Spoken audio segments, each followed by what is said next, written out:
What if 5 children vanished without a trace, and the only clues left behind made no sense? What if the fire that supposedly took their lives left no remains? And what if, years later, cryptic messages and eerie sightings suggested they were still alive? Tonight, on Dark Past, we uncover one of history's most chilling unsolved mysteries, the vanishing of the Dawson children. Was it a tragic accident, or something far more sinister? But be warned, this case is filled with disturbing details, unexplained events, and a haunting question. What really happened that night? It was Christmas Eve, 1949. The Dawson family home stood at the edge of a quiet town in Tennessee. George and Evelyn Dawson had built a good life with their 6 children. They were well-liked, hardworking, and deeply protective of their kids. That night, the family gathered around the fireplace. The children, Michael, 14, Anna, 12, Lucy, 10, Samuel, 8, and little Clara, just 5, were filled with excitement. The only one missing was their eldest son, Henry, who was away in the army. Before heading to bed, the younger children begged their parents to let them stay up late. George and Evelyn relented, saying good night and retreating upstairs, leaving the 5 kids awake in the living room. That was the last time they would see them. At around 1:30 a.m., Evelyn woke to the smell of smoke. Her heart pounded as she shook George awake. They rushed down the stairs, only to find the lower floor engulfed in flames. Thick black smoke filled the air, and the fire spread unnaturally fast, almost as if it had been fueled by something more than wood and fabric. The staircase collapsed before their eyes, trapping the children upstairs. George tried to reach them, but the heat was unbearable. He ran outside, frantically looking for a way in. He had an old ladder that always sat against the side of the house, but that night it was gone. He then ran to his truck, hoping to drive it close and climb onto the roof. But the truck, which had been working perfectly that day, refused to start.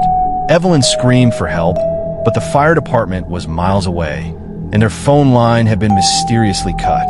By the time help arrived, the house was nothing but smoldering rubble. The Dawson children were gone, or so it seemed.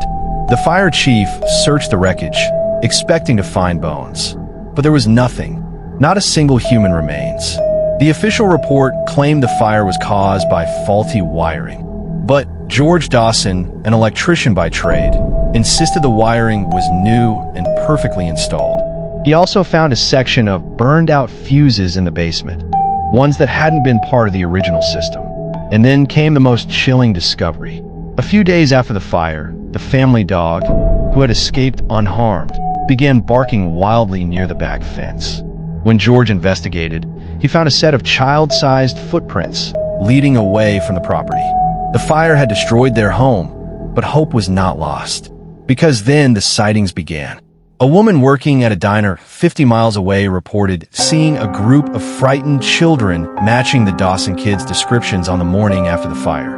A bus driver claimed he saw a car parked near the Dawson home that night, with 2 men inside watching the house. And then came the letters. 1 year later, Evelyn received a letter with no return address. Inside was a photo of a boy who looked exactly like Michael. On the back, in shaky handwriting, were the words, "Michael is safe.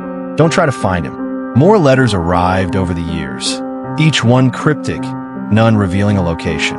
One simply said, "They are watching. Be careful. What happened to the Dawson children?"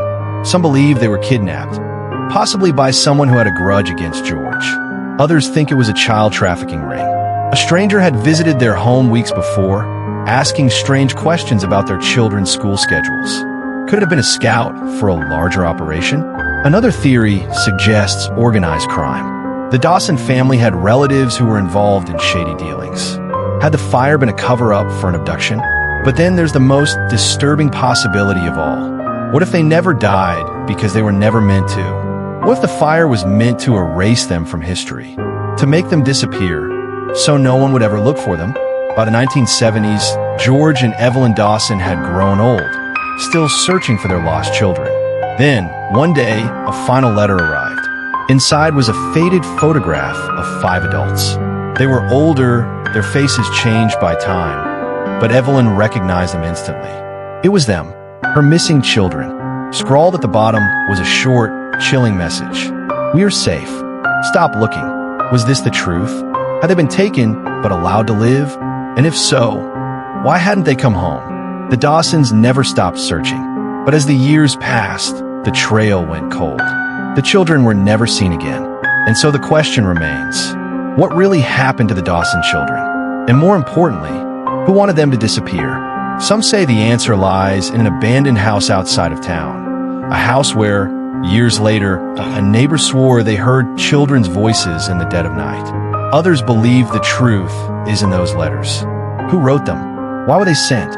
And the biggest question of all, if they were truly alive, why didn't they ever come home? The case of the Dawson children remains one of history's darkest mysteries. But there's one thing we know for sure. Someone didn't want the truth to be found. Could have been a cover-up, a family secret, or something even more terrifying. Despite the official report claiming they died in the flames, their bodies were never found.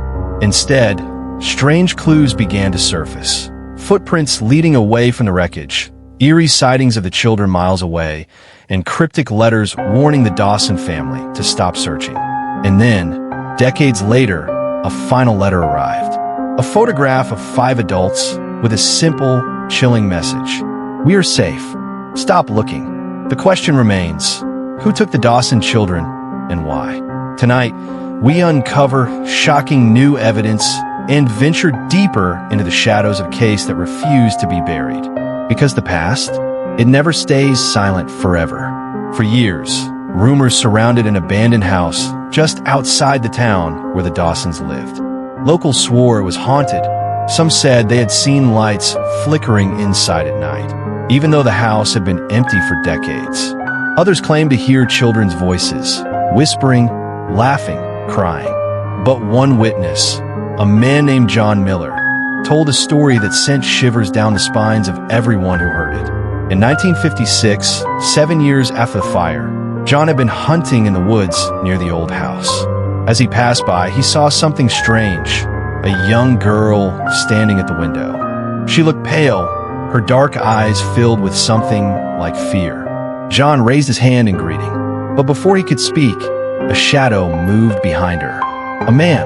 John swore that the moment their eyes met, the girl was yanked backward. The curtain snapped shut. He ran to the door, banging on it, but no one answered. The next day, John returned with the sheriff. But when they forced the door open, the house was empty. At least, that's what they thought. Because in one of the rooms, they found something chilling. A child's drawing, faded with time, showing 5 stick figures standing beside a burning house. George and Evelyn Dawson never gave up on finding their children. But what they didn't know was that someone else had been searching too. In 1973, a retired detective named Walter Greaves began investigating the case on his own. He had been a rookie cop when the fire happened, and something about it never sat right with him. Walter re-examined the original fire report, and he found something shocking. The official cause of the fire was said to be faulty wiring, but the electricity had been cut hours before the fire started. That meant one thing: the fire was no accident, and there was more. Walter tracked down a witness from 1949, a former waitress who had come forward years earlier, saying she saw 5 children matching the Dawsons' description at a diner the morning after fire. When Walter asked her about it, she turned pale. "I shouldn't have said anything," she whispered. "They told me to forget it." "Who told you?" Walter pressed. She shook her head. "The same people who took them." And then she refused to say another word. But Walter was determined. He searched through old police records, looking for anything that might connect to the Dawsons. That's when he found something terrifying. On December 24th, 1949, just hours before the fire, 3 strangers had checked into a motel in a nearby town. They paid in cash, using fake names. The next morning, they were gone. But the motel owner remembered something strange. One of them had a scar on his left hand. Why did this matter? Because months before the fire, a man with the same scar had been seen near the Dawson home, watching the children. For years, people assumed the cryptic letters sent to Evelyn Dawson were a hoax, a cruel joke by someone who had heard about the case. But in 1981, a journalist named Helen Carter made a breakthrough. She had been following the Dawson case for years, convinced there was more to the story. One day, she received an anonymous tip. The letter contained a single sheet of paper. It read, "Check the adoption records. 1950 to 1952. New names. New lives." Helen spent months combing through documents, searching for anything that stood out. And then she found it. Between 1950 and 1952, 5 children were adopted from an unknown orphanage in a city 3 states away. The paperwork? Forged. The names? Changed. And when Helen compared their ages and descriptions to the Dawson children, they matched. It was them, or at least it should have been. But when Helen tried to track them down, she hit a wall. Because every single one of those adopted children had vanished again. By the late 1980s, George and Evelyn Dawson had passed away, never knowing what happened to their children. But the case wasn't over, because in 1992, a final letter was sent. This time, it wasn't to the Dawson family. It was sent to the sheriff's department. No return address, no fingerprints, just a single piece of paper. We were taken. We were raised as theirs. But we never forgot. The fire was never meant to kill us. It was meant to erase us, to make us disappear. We know the truth now, and we're coming home. But they never did. No one knows who wrote the letter. No one knows where the Dawson children went. And no one knows who took them in the first place. Some believe it was a trafficking ring, stealing children and covering their tracks with fire. Others think it was part of a government experiment, wiping their past, giving them new identities, watching them grow. And some believe the truth is even darker, that the people who took them never let them go, that they are still out there, still trapped in the shadows. And maybe, just maybe, they're still trying to come home.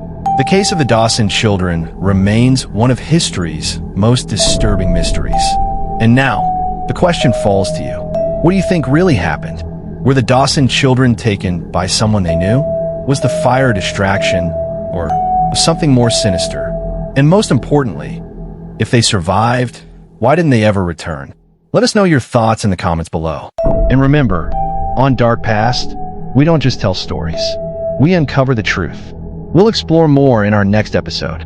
Until then, stay curious, stay skeptical, and remember, the past is never truly gone. Do you think the Dawson children survived?